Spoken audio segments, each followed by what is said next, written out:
So go to activity 6 for correction of errors, accounting AS level. Activity 6, correction of errors. So there's a case study for Elijah in a way. So Elijah prepares a trial balance. The case study is there for students to read. They said we should show the suspect's account as it would appear after the correction. So the first situation is this. They said 2 payments of £90 each have been made by Thomas, but only one has been entered in the trade payables account. So that means we need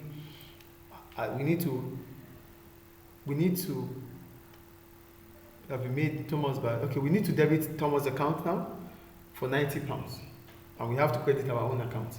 So that means £90 we have Thomas. So for the suspect's account, it's going to be on the credit side of the suspect's account. So because we are told to prepare a suspect's account, so preparing a Thomas account, suspect's account for Elijah.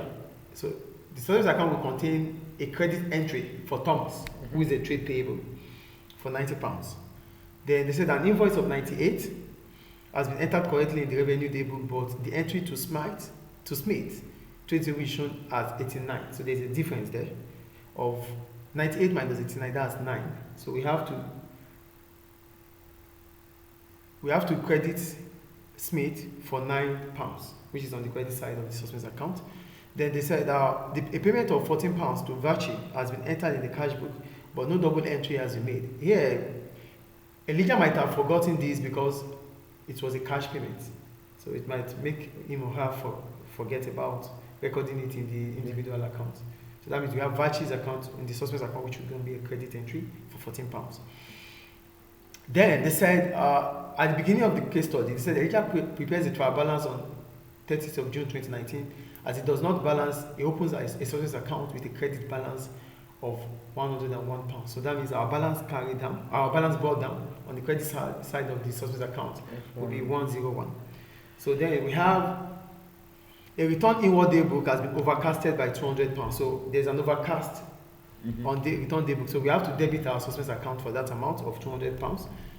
Then a credit note of £14 received from High Life has been entered twice in the account. So that means we have to take it away. So that means, because if it is a credit note, it means you are confirming that that amount has been taken away from the supply or from the credit customer. Okay. So that means you have to debit now the suspect account to erase the extra £14. So this is how the account will be prepared. This is the suspect account for question 6. Then we go to question 7. For question 7, they say Roger extracts a list of balances and presents the following trial balance. So there is a trial balance for question 7. So there is additional information above it. They said the following errors and omissions were subsequently discovered. A credit balance of £48 in the trade payables ledger has been omitted from the trial balance. So because it has been omitted, we don't have to prepare a journal for that. It has been omitted, so we don't prepare a journal for it. It's just going to go to the adjustment. It's just going to go to the adjustment trial balance, and it's going to be in the suspect account.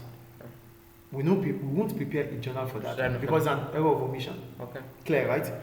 Now, a credit note of £39 issued by Roger to a customer has been omitted from the books. Now, there's a credit note. So for the credit note, that means a credit note would have been issued because there's a sales return. Do you understand? So in the journal for Roger, we're going to have sales returns to be debited for 39. Then, why did we issue it? We issued it because we want to reduce the amount payable, the amount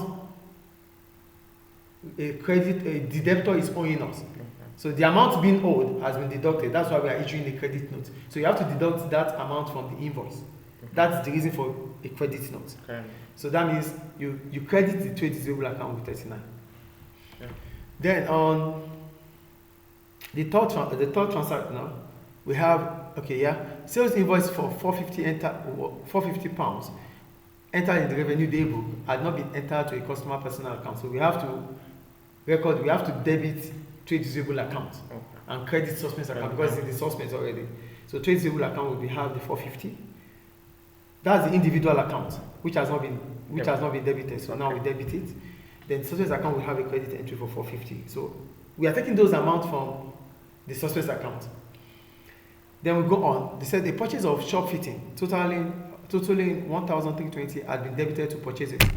It is a purchase, but it is shop fittings. Okay. So you have to take it away from purchases account and debit it to shop fittings account. Okay. So shop fittings account will have a debit entry, and purchases account will have a credit entry, because for that credit entry for purchase, for that debit entry for purchases, there must be a corresponding credit entry for purchases. I think that is clear. So now we have recorded it where we are supposed to record it, shop fittings. Then the revenue daybook was undercast by £300 in March 2019. So our revenue account will have a credit entry in the journal because it's an undercast account. Then the suspect account will have a debit entry. Okay. Now we are putting it back to the suspect account because we have taken it away from the suspect account. Now we are returning it back to the suspect account. Then we have to prepare our suspect account. So in preparing our suspect account, those items that are going to be in the suspect account are the trade receivable from the sales invoice. The trade receivable from the sales invoice, 450. Then we have the 48. The 48 of the trade payables is going to be part of our suspect account. So in the suspect account, the debit side of the suspect account will have the amount, the 102. The 102, which is the balance brought down from the suspect account, is there. Our suspect account is having 102. Okay. So it's going to be on the debit side of our suspect account. The £48 of the trade payables will be on the suspect account, and the 300 in the suspect account for revenue. Okay. Then on the credit side of our suspect account, we have the 450, which is the receipt for revenue. So now our suspect account will be balanced because 102 plus 48, which is the trade payable, with 300 makes the value of trade receivable to be 450. Okay. Is it clear? Yeah. So this is our journal entry for activity 7. This is the journal entry for activity 7. Now, based on the fact that we prepared our journal entry and we prepared the suspect account, we will now use this for the adjustment trial balance. So the trial balance has, the capital is fine, we don't have any issue with the capital, it's 22,350. Then the drawing is fine, it's 9,000. Inventory, that's the opening inventory, 75, we don't have issues with it. Whatever we have issues with are the trade payables, the trade receivables, the revenue. Are you with me? Yeah. Okay. So we'll go on. Our trade receivable is 8,850. Then we have our trade receivable in the suspense account to be 450. Then we had this with the trade receivable suspense account. Then our journal entry is having a 39 credit. So that means that is 8,850 plus the figure on the credit side of trade receivable account minus the figure on the debit side. Sales returns, so 39. So that's 8,850 plus the credit side of the surplus account, which is 450, minus the debit side, which is sales returns, because they return it. You have issued the credit note for that, so it has to be deducted from the invoice. Okay. The trade receivable are those owing Roger. So now that there's a return, you have to take it away from the total trade receivable. Okay. So the balance in the trade receivable will now be the amount on the credits, the amount of trade receivable in the trial balance, the amount in the suspect account, minus the figure of returns which is not recorded in the journal account. So that's 8,850 plus 450 minus 39. Okay. So our total trade receivable now is 9,261, which means our trade receivable account was undercasted. Okay. Clear. Then we go to trade payables. For trade payables, we have the figure here to be 8,052. Then we have our trade payables account adjusted from the one that was omitted. 48 was omitted. You just have to add it to the trade payables. So that means 8,052 plus 48. So our total trade payables is now 8,100. So it means our trade payables was also understated. Good. Then our shop fittings. Our shop fittings is 4,590 here. Then we have our additional 1,320, which we have to take away from the shop fittings for purchases. That gives us 5,920. 4,590 plus 1,320 gives us 5,120. 4,590 plus 1,320. So that's the total for trade shop fittings. I think that is clear. Then our purchases account is 15,420. But in the additional information, which is the one added to the shop fittings, you have to take it away now. You have to take it away from purchases. 1,320 was supposed to be for shop fittings account. But we recorded it as purchases. So now we have to take it away from purchases. So your total purchases is 15,420. Then you have to take it away from 13,200. No, from 1,320, which was added. Okay. Because you have added it to shop fittings, then you have to take it away from purchases because it was originally added to purchases. Okay. So now that we find it out as 1,320, as soon as we are adding it up to shop fit, we are debiting shop fittings account for 1,320. Mhm. Then we have to credit shop fittings account or purchases account for 1,320. That is why we are taking it away from here. Okay. Do you understand or not, Yes. please? Then revenue account. For revenue, we have 22,380. Then the revenue is undercasted for 300. So we add it to it. Okay. So that's 22,680. Done. The general expenses, we don't have issues with the general expenses. It's 2,580. It's on the right side. The cash and bank, 4,980 is on the right side.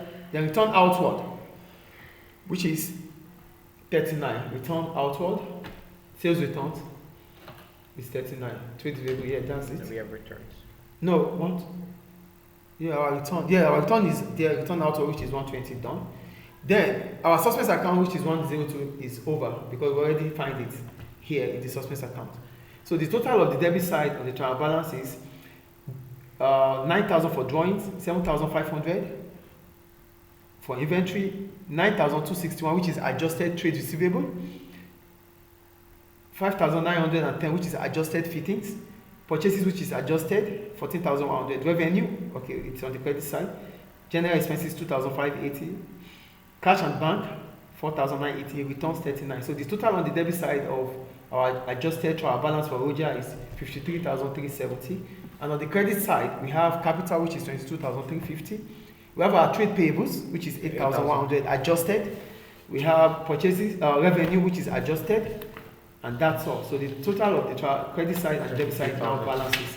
So our adjusted trial balance is balanced. And this is for the journal entry. And this is the journal entry. This is the journal entry for activity 7. And this is the adjusted trial balance for activity 7, which will be attached to the video. Thank you. Is this important? No, it was just for my adjustment.